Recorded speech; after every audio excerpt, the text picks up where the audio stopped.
Ang Rusya ay naglulunsad ng isang lihim na digmaan laban sa Alemanya. At karamihan sa mga tao ay hindi man lang namamalayan na nangyayari ito. Mula sa agresibong paglipad ng satellite hanggang sa paninira sa dagat at muntikang banggaan sa NATO, sinusubok at tinatakot ang Alemanya gamit ang mga taktikang gaya ng bago ang pananakop. Nagbababala na ang mga tagaloob sa militar. Hindi lang miyembro ng NATO ang Alemanya, kundi nagiging pangunahing target na rin ito ng Rusya sa Europa. At hindi na ito tinatago ng Kremlin. Maaaring ito na ang unang senyales ng mas delikadong banta kaysa cyber attack o laro ng intelihensya. Ito ay planadong paglalana, nagaganap sa lupa, dagat, himpapawid at kalawakan. Talakayin natin kung paano at bakit tinatarget ng Rusya ang Alemanya. Ano ang mga agarang epekto ng masusing pagsusuri at agresibong kilos? At ano ang kahulugan nito para sa seguridad ng Europa sa nagbabagong mundo? Talakayin natin ang mga nangyari nitong mga nakaraang linggo. Noong Setyembre 25, sinabi ni Boris Pistorius, Ministro ng Depensa ng Alemanya, na lumipad ang mga eroplanong militar ng Russia sa ibabaw ng German frigate Hamburg sa Baltic Sea, habang kalahok ito sa NATO exercise na Neptune Strike, ang ikatlong ganitong ehersisyo ngayong taon. Sabi ni Pistorius, ilang beses lumapit at lumipad ng mababa sa frigate at fleet ng Aleman ang mga eroplanong Ruso. Sinabi ni Pistorius na bagamat walang direktang komprontasyon sa pagitan ng Alemanya at Russia, malinaw na provokasyon ang insidente para pukawin ang Western media. Ang paglipad na ito ay bahagi lang ng estratehiya ng Russia sa pagmamanman at pagsubok sa hangganan at depensa ng NATO. Ilang araw bago ang insidente, 3 Russian Mikoyan Gurevich, 31 ang ilegal na pumasok sa himpapawid ng Estonia at nanatili ng 12 minuto. Sinusubok ng Russia kung hanggang saan nila kayang itulak ang mga hangganan ng kung gaano sila kalapit sa mga bansang kasapi ng NATO sa buong harapan. Sa isa pang sagupaan sa pagitan ng Russia at Germany, isang German na helicopter ang nag-eskorta sa isang Russian na barkong pandigma sa Baltic Sea bilang bahagi ng isang rutinang surveillance mission. Ngunit imbes na makipagkomunikasyon sa radyo, ay pinuntirya ito ng mga flares mula sa barkong militar. Itinago muna ang insidente upang maiwasan ang investigasyon at reaksyon ng media at international na policymaker at mapababa ang tensyon. Malinaw sa mga kilos ng Russia na wala silang interes sa pagpapanatili ng kapayapaan. Ang patutsada ng Russia sa mga pasilidad militar ng NATO ay higit pa sa mga interaksyon sa lupa. Ang kalawakan ay naging bagong hangganan ng tumitinding tensyon.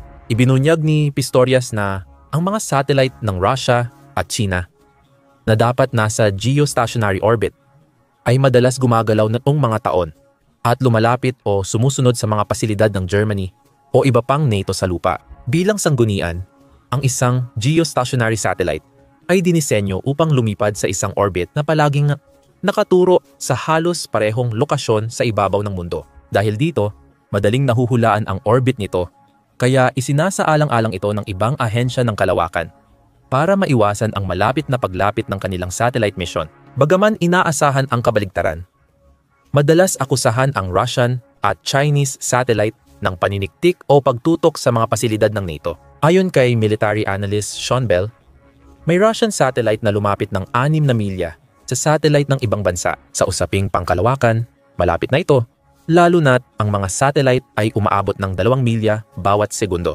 Lalo itong nakakabahala kay Pistorius dahil patuloy ding umuunlad ang satellite technology ng China at Russia. Sabi ni Pistorius, kaya nilang i-jam, bulagin, manipulahin o sirain ang mga satellite at walang hangganan o kontinente sa kalawakan. Dahil dumarami ang mga satellite sa orbit ng mundo para sa militar at sibilyan, mas madali na ngayon ang palihim na pagpapadala ng satellite sa kalawakan. Idinisenyo ito para sirain ang mga communication network ng NATO, kaya hindi dapat balewalain ang banta ng pagkawala ng komunikasyon.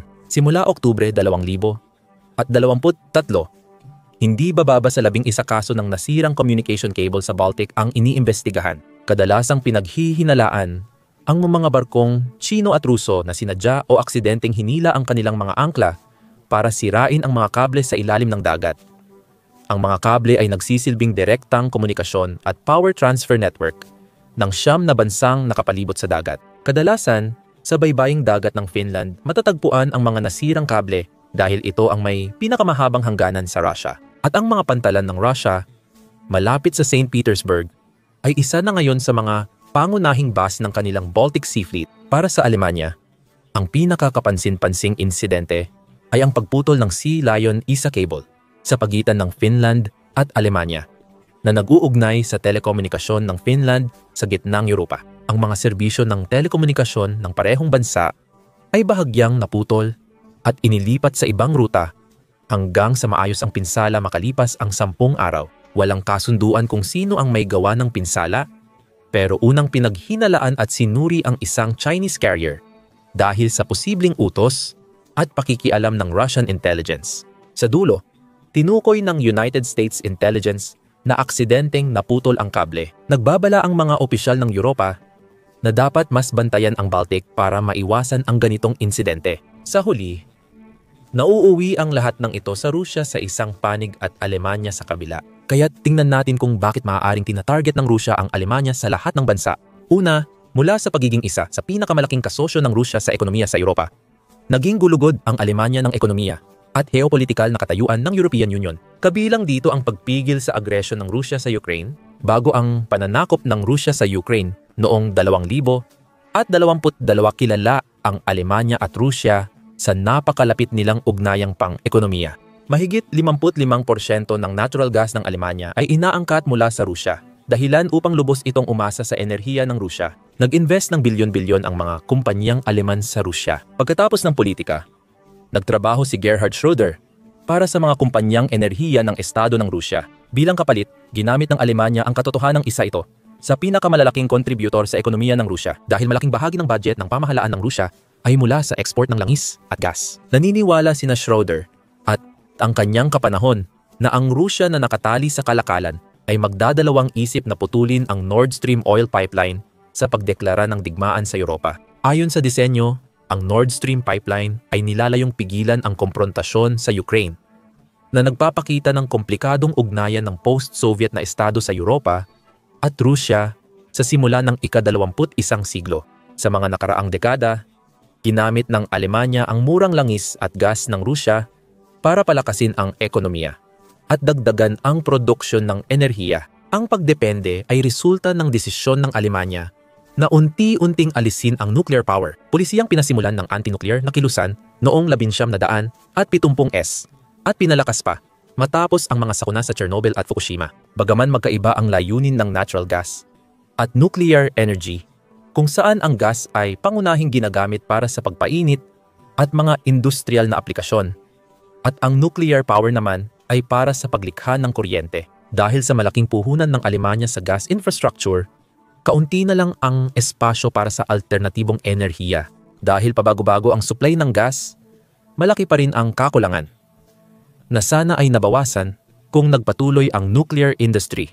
Pagkatapos ay dumating ang pananakop sa Ukraine at nagbago ang lahat. Ang pagtigil ng supply ng gas mula sa Russia ay nangangahulugan na kailangan nilang humanap ng alternatibong supply sa mas mataas na presyo. Ang mga higanteng industrial ng Alemanya na dating umaasa sa murang enerhiya mula Russia ay biglang naharap sa mas mataas na gastusin. Apektado ang sektor ng kemikal, bakal, at pagmamanupaktura sa pagtaas ng presyo ng enerhiya. Bumagal ang paglago ng gross domestic product ng Alemanya noong 2023 habang tinatanggap ng ekonomiya ang epekto ng transisyon sa enerhiya at lumiit ng 0.3%. Inanunsyo noon ni Chancellor Olaf Scholz ang Zeitenwende, isang makasaysayang pagbabago, at ipinangakong babaguhin ng Alemanya ang depensa, paninindigan at patakaran sa enerhiya. Kasabay nito, ginamit ng Alemanya ang kanilang napakalaking impluwensyang geopolitikal at pang-ekonomiya sa rehiyon upang hikayatin ang mga kalapit bansa na gumawa ng mga patakarang pampolitika na susunod sa kanilang yapak. Habang ang paunang pagsusuri ng pagputol ng supply ng gas ay labis na nakakasira sa ekonomiya, na nagtataya ng pagbaba ng gross domestic product ng 5% ayon sa Bundesbank noong unang bahagi ng 2000 at 22 hindi naman ito nangyari. Sa halip, agad nakahanap o nag-ayos ng supply line ang mga industriya ng Alemanya para gumamit ng mas kaunting gas. Ayon sa ulat ng Brookings, bumaba ng 26% ang konsumo ng gas ng industriya at 17% naman sa mga kabahayan. nakahanap ang gas industriya ng Alemanya ng alternatibong supplier mula Norway, Qatar, at United States. Bagamat tumaas ng 74% ang gastos sa gas heating sa 4 na taon, kaya tumaas ang singil sa kuryente, hindi naging kasing lala ng inaasahan ng ilan ang krisis. Noong 2024, halos wala ng gas na inaangkat ng Alemanya mula Russia. Mula sa dating 55%, tinanggap ng Alemanya na kailangan nitong magsagawa ng ilang pagbabago sa ekonomiya at binago ang mga patakaran nito sa enerhiya upang higit pang suportahan ang Ukraine. Ngunit higit pa sa pagbabago ng enerhiya ang tugon ng Alemanya, hinamon nito ang pangunahing naratibo ng seguridad ng Russia. Mula sa pananaw ni Pangulong Vladimir Putin ng Russia, ang mga hakbang ng Alemanya ay kumakatawan sa isang banta sa pag-iral ng mga estratehikong interes ng Russia. Ang Alemanya ang nanguna sa pagkakaisa ng Europa laban sa Russia. Nag-ugnay ang Berlin sa mga parusa ng European Union at nagbigay ng malaking tulong militar sa Ukraine. At sa pananaw ng Moscow, ito ang pinakamapanganib dahil tumulong itong buuin ang nagkakaisang tugon ng NATO na nagdala sa mga dating neutral na bansa tulad ng Finland at Sweden sa alyansa. Ito ang dahilan ng Russia kung bakit inatake nila ang Ukraine upang pigilan ang NATO at pagkakaisa ng kanluran malapit sa kanilang hangganan. Ngunit ang pamumuno ng Alemanya ay nagbunga ng eksaktong resulta na iyon. Mas nagkakaisa ang NATO ngayon kaysa sa kahit anong panahon mula noong Cold War. Tumaas ang gastos sa depensa sa Europa, lalo na sa mga bansang malapit sa Russia na sumali sa alyansa dahil sa agresyon ng Russia. Para sa Russia, ang militarisado at pinamumunuan ng Alemanya na Europa ang pinakamasamang senaryo. Sa Cold War, nahati ang Alemanya at ang NATO ay tumutok sa pagpigil sa Soviet expansion. Ngayon, nagkakaisa na ang Alemanya. Mahirap na itong pigilan sa ekonomiya at mas handa ng gumamit ng militar para suportahan ang mga kaalyado. Ang bansang nakalaban ng Rusya sa 2 digmaang pandaigdig ay muling nangunguna sa paggamit ng yaman ng Europa laban sa interes ng Rusya. Lalo pang naging kapansin-pansin ang mga pagsisikap na ito nitong nakaraang taon dahil madalas banggitin ng bagong Chancellor, Friedrich Merz, ang paglikha ng matitinding paninindigan laban sa Rusya. Layunin din nitong bawasan ang pag-asa ng Alemanya sa tulong ng Estados Unidos. Nakikipag-usap ang Alemanya tungkol sa posibleng pagbibigay ng Taurus missile sa Ukraine. Gamitin ang nuclear shields ng Britanya at Pransya imbes na Amerika. Inilalarawan ang agresyon ng Rusya bilang digmaan hindi lang sa Ukraine kundi sa buong Europa. Dahil dito, pinalakas ng mga ahensya ng intelihensya ng Rusya ang kanilang mga operasyon laban sa Alemanya. Bukod sa pagsubaybay sa satellite at mga provokasyon sa dagat, nagsagawa ang Rusya ng cyber operations laban sa infrastruktura ng Alemanya. Nagpakalat ng maling impormasyon at di umano'y sangkot sa sabotahe sa loob ng bansa. Ipinapakita ng shadow war ang kaalaman ng Rusya sa realidad ng militar. Ngayon, wala nang pag-asa ang Rusya laban sa NATO. Sa tradisyonal na paraan, winasak ng digmaan sa Ukraine ang militar ng Rusya. Nakakagulat ang pagkawala ng gamit at higit 1,000,000 ang namatay noong kalagitnaan ng 2025. Nahihirapan ang militar ng Rusya sakupin ang mga lungsod ng Ukraine at walang laban sa puwersa ng NATO. Kaya gumagamit ang Rusya ng mga gray zone na taktika. Dahil sa pamamagitan ng mga paraang ito, napipilitang bigyan ng presyo ng Rusya ang Alemanya at NATO habang iniiwasan ang direktang labanan na tiyak nilang matatalo. Binubuksan nito ang pinto sa whataboutism na nagpapahintulot sa Rusya na igiit na ang reaksyon ng NATO ay dahilan para sa direktang nuclear na tugon. Batay sa hindi tiyak na pulisiya ng Rusya sa nuclear deterrence, ang parehong udyok ang nagpadali sa pagbabago ng militar ng Alemanya na posibleng lumikha ng banta na kinatatakutan ng Rusya. Pebrero 2022 inanunsyo ni Chancellor Scholz ang €100 bilyong na espesyal na pondo para sa depensa. Nilalaktawan ang normal na limitasyon sa budget. Ito ang pinakamalaking pagtaas ng gastos militar ng Alemanya mula ikalawang digmaang pandaigdig. Dagdag pa rito, nangako ang Alemanya na permanenteng gagastusin ang hindi bababa sa 2% ng gross domestic product para sa depensa na tumutugon sa target ng NATO sa unang pagkakataon mula noong unang bahagi ng 1,000. Naraang isang target na sa wakas ay naabot noong 2024. Dumating si Pangulong Donald Trump at nabago ang sitwasyon. Imbes na 2%, iminungkahi ni Trump na gawing 5% ang minimum na gastusin sa depensa. Isang level na kailangan ding abutin ng United States dahil gumagastos lang ito ng halos 3%. Bahagyang sumang-ayon ang Alemanya sa mga plano ni Trump at bukas na dagdagan ang ambag. Malamang, Susunod ang Berlin sa kompromisong iminungkahi ni Kalihim General ng NATO na si Mark Rutte, kung saan malamang na itataas nito ang budget sa militar sa 35% ng gross domestic product, na may karagdagang 15% na ilalaan sa mga infrastrukturang may kaugnayan sa militar para sa mga international na operasyon ng NATO. Nakakagulat ang mga implikasyon nito. Ang Alemanya, pinakamalaking ekonomiya sa Europa, ay gumagastos ng 2% ng gross domestic product sa depensa at may military budget na higit 70 bilyong euro taon-taon. Mas mataas pa yan kaysa sa defense budget ng Russia noong 2021. Kapag nagsama ang Pransya, United Kingdom at ibang NATO allies, mas mataas pa ang depensa ng Europa kaysa sa Russia. Kung dadagdagan pa ng 3%, may dagdag na 135 bilyong euro o dolyar, 176 bilyon na gastos sa depensa at infrastruktura kada taon. Hindi kayang tapatan ng Russia ang dagdag na halaga, lalo na ang taunang pagtaas. Ang paninindigan ng Germany pagdating sa depensa ay nagbabago na rin sa pinaka-fundamental na paraan. Sinabi ni Pistorius na ang Germany ay hindi ganap na nasa kapayapaan o digmaan laban sa Russia. Ang pagkilalang ito sa gray zone conflict ang nagtulak sa malalaking pagbabago sa doktrinang militar ng Germany. Pinalalakas muli ng Germany ang depensa ng teritoryo nito matapos ang ilang dekada. Pinalalaki at minomodernisa ng Bundeswehr, militar ng Germany, ang kanilang tropa at kagamitan para sa posibleng matinding labanan. Pinag-iisipan ng Germany ang mas malawak na conscription. Natatalikuran ang all-volunteer force matapos ang Cold War. Pinakamahalaga, nilisan na ng Germany ang dekada ng mahigpit na patakaran sa export ng armas. Nagbibigay na ngayon ang Berlin ng mabibigat na armas sa Ukraine, kabilang ang mga tangke, air defense systems, at mga long-range na misil. Ipinapakita nito ang malaking pagbabago mula sa dating pag-aatubili ng Germany sa pag-export ng armas sa mga lugar ng kaguluhan. Dati, NATO lang ang nakakakumbinsi sa kanila tumulong sa Ukraine. Tugon ito sa mga lihim na kilos ng digmaan ng Russia. Bawat pagsubaybay ng satellite ay nagpapalakas sa panawagan para palakasin ang depensa sa kalawakan. Ang bawat banta sa dagat ay nagreresulta sa mas malaking budget sa hukbong dagat.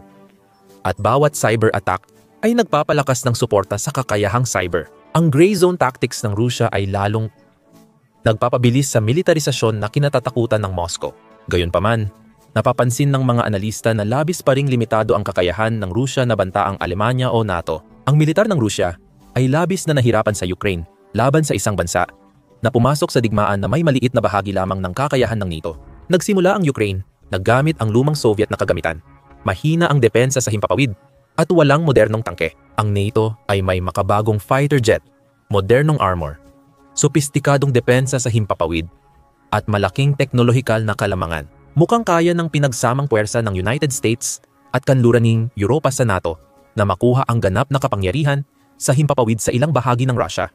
Nakakagulat din ang dami ng nawalang gamit ng Russia sa Ukraine. Batay sa mga video ni Oryx, nawalan na ang Russia ng mahigit 4,000 tangke, 13,000 armadong sasakyan, 300 eroplano at helicopter at higit 1,000 artilleriya. Ang Black Sea Fleet ng Russia ay epektibong napahinto ng isang bansa na halos walang malakas na hukbong dagat. Kung di matalo ng Russia ang Ukraine, paano nito matatakot ang NATO? Mahalaga rin ang ekonomiya. Mas maganda man ang takbo ng ekonomiya ng Russia kaysa inaasahan.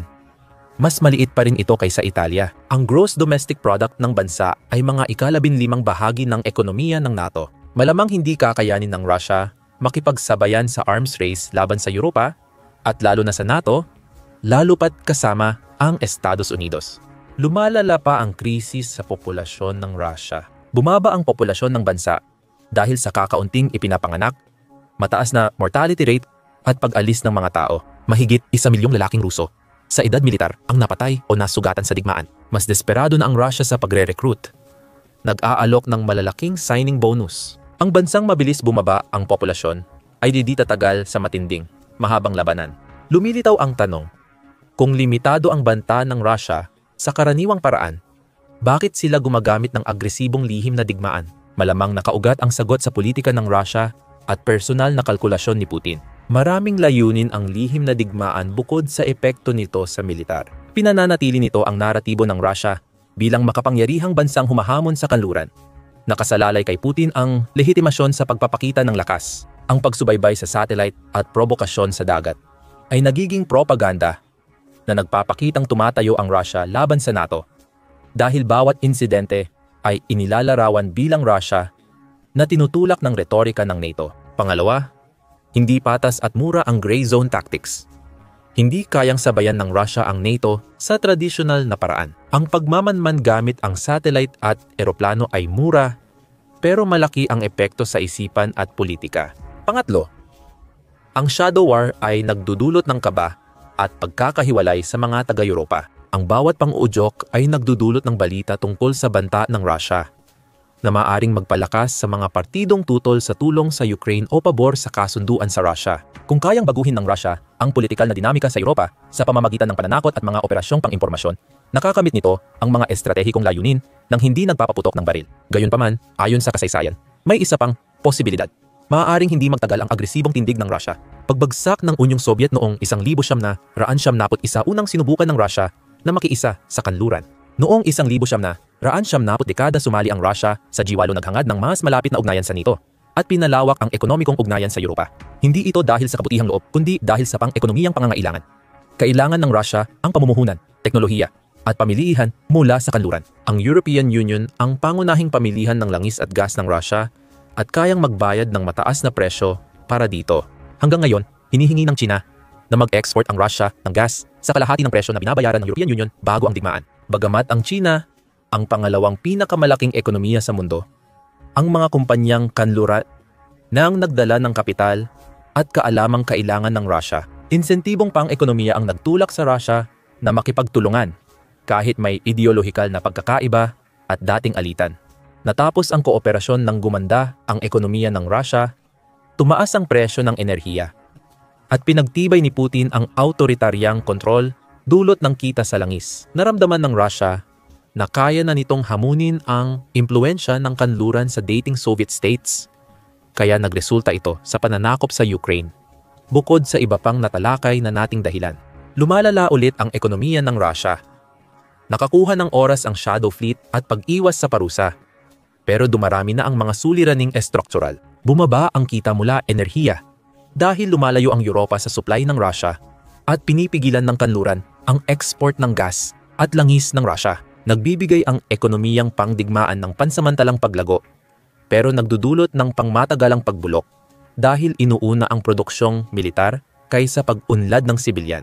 Natuto na ang Alemanya at European Union sa dating pagkakamali. Nagpatupad ang European Union ng price cap sa langis ng Rusya, kaya nabawasan ang kita ng Rusya kahit nagbebenta sila sa non-Western markets. Ang regulasyon ay nagtakda ng price cap sa langis ng Rusya sa 4,700 at 60 kada bariles, mas mababa kaysa presyo sa merkado. Ipinatutupad ang price cap sa pamamagitan ng insurance at shipping restrictions, kaya mahirap itong iwasan ng Rusya kahit gamit ang Shadow Fleet. Determinadong hindi na uulitin ng Europa ang mga kasunduang nagdulot ng labis na pagdepende sa enerhiya at kalamangan sa Rusya. Kahit magbago ang sistema ng Rusya at maging mas bukas ang pamahalaan, mananatili pa rin ang energy diversity ng Europa. Itinigil ng Alemanya ang pagtatayo ng bagong gas pipeline mula Rusya. Permanente na ang mga infrastruktura para sa liquefied natural gas terminals at renewable energy. Ang ugnayan ng Alemanya at Rusya, kahit magbago ang politika sa Moscow, ay hindi na babalik sa dating di patas na pagdepende sa enerhiya noong 2010 at 10 sa kung magpatuloy ang pagbagsak ng ekonomiya ng Rusya. Maaaring magbago ang politika dahil sa panloob na presyon. Pagkaraan ni Putin, maaaring muling maghanap ng pamilihan at institusyon sa kanluran ang Rusya dahil sa krisis sa ekonomiya. Dahil sa pangangailangan, maaaring muling tanggapin ng Europa ang isang nabagong at huminang Rusya. Ngunit sa pagkakataong ito ay wala na ang pasanin ng pagdepende sa enerhiya at mga likas na yaman. Gayunpaman, kailangan ng Rusya na ipagpatuloy ang kasalukuyang direksyon sa lumalalang ekonomiya, kabiguang militar, at pagkawala ng respeto sa mundo. Ang lihim na digmaan laban sa Alemanya at NATO ay maaaring magpabilis ng proseso dahil nagbibigay ito ng dahilan sa patuloy na pakikialam ng kanluran at pagpapatupad ng parusa. Hindi natakot o nagpasakop ang Alemanya sa sikretong digmaan ng Rusya. Sa halip, maingat nilang tinaasan ang kanilang aksyon. Pinalalakas ng Berlin ang depensa, sinusuportahan ang Ukraine, pinananatili ang mga parusa, at pinagtitibay ang pangangailangan para sa pagkakaisa ng Europa. Ang ganitong paraan ay hindi nagbibigay ng psikolohikal na tagumpay na hinahangad ng Rusya. Habang iniiwasan ang paglalatungo sa direktang labanan, ang pagsubaybay ng satellite at tensyon sa dagat ay nagiging balita at nagpapalakas sa dahilan ng Alemanya para dagdagan ang gastusin sa depensa. Bawat pang-uudyok ng Rusya ay nagpapalakas sa mga argumento para sa modernisasyon ng militar. Bawat cyber attack ay nagpapalakas ng suporta para sa mga kakayahang cyber na pang-atake. Bawat kampanya ng maling impormasyon ay nagbibigay katwiran sa mga operasyong kontra-impormasyon. Maaaring iniisip ng Rusya na tinatakot nito ang Alemanya at NATO. Sa katotohanan, ang anino ng digmaan ay nagbibigay ng pampulitikang katwiran na kailangan para sa muling pagpapalakas ng armas ng Europa. Ang budget ng Alemanya para sa depensa sa 2000 at 25 ay lampas sa may isip noong 2000 at 21 kung magpatuloy ang pang-udyok ng Rusya. Asahan ang dagdag na pagtaas. Kapansin-pansin ang kabalintunaan. Sinalakay ng Rusya ang Ukraine bahagi upang pigilan ang pagpapalawak ng NATO at pagkakaisa ng kanluran sa mga hangganan nito. Nagresulta ang digmaan sa pinakamalaking pagpapalawak ng NATO sa mga dekada. Sobrang taas ng gastos sa depensa at pagtutulak ng pagkakaisa sa Europa. Pati mga pulisya na di pa nakita mula Cold War sa hinaharap. Magpapatuloy ang digmaan ng Russia sa Germany, ngunit paliit ng paliit ang epekto nito. Umaangkop ang Germany sa bagong seguridad, bumubuo ng matibay na sistema at kumokonekta sa mga kaalyado. Ang mga pang-uudyok na naging balita noong 2024 ay magiging karaniwan na lang pagsapit ng 2026 habang umaangkop ang Germany at NATO. Salamat sa panonood. Para malaman ang pinaka-in-demand na sandata ng Germany, panoorin ang video namin tungkol sa Taurus missile. Para sa dagdag na kaalaman kung paano naaapektuhan ng digmaan sa Ukraine ang seguridad sa Europa, mag-subscribe sa The Military Show para sa araw-araw na update.